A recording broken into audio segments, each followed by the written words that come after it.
What I'm about to say is going to be hard for many of you to hear. I know it was for me. And I didn't want to accept it at first.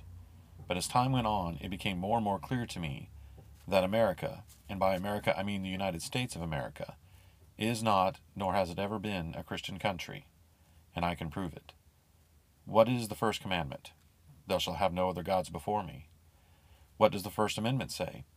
Have any God you like. America was a Christian country when it was ruled by the crowns of England, Spain, and France.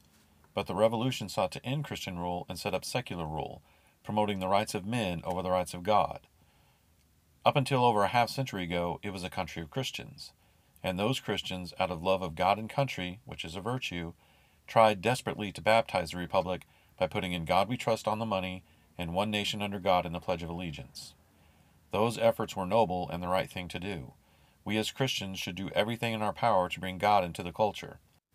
But it was just a matter of time before the ticking time bombs of freedom of religion and freedoms of speech and expression were brought to their natural conclusions. We are horrified at the blatant public displays of Satanism, freedom of religion, the blasphemous art and the filth that comes out of Hollywood, freedom of expression, and the anti-Christian rhetoric from all corners, freedom of speech. Now, this is not to say we don't have natural freedoms, but they are not unbridled freedoms. And I don't just mean you can't yell fire in a theater. A Christian country is one that professes Christ as king, and our rights flow from that. Many Christians see America as the promised land and the revolution divinely inspired, without taking into account that freedom of religion cannot possibly please God, and freedom of speech, if that speech is blasphemous, offends God.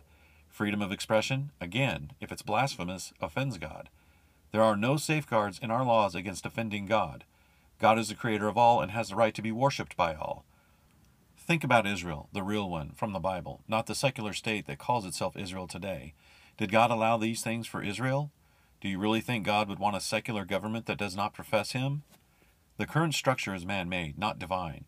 It comes from the world, not heaven. And the world hates us. That's why we're in the position we're in. We can blame it on the communists, and it is their fault. But it is our godless worship of freedom that has allowed them to take control.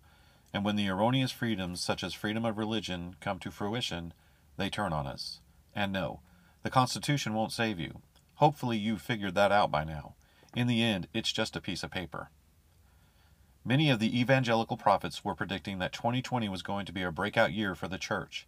Then they predicted that Donald Trump would win the election.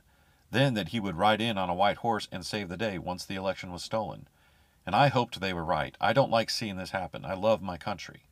But none of it happened. The Catholic prophets, by contrast, over the last several decades and even centuries, have been predicting a chastisement, punishment from God for our sins, punishment that would come at the hands of communism. Yes, over a century ago, Catholic prophecy was saying communism would take over the world. And they've been right so far in everything else as well. Are you willing to listen to them? If so, stay tuned. I'll have more videos on the subject. The America we knew is gone, and it's not coming back.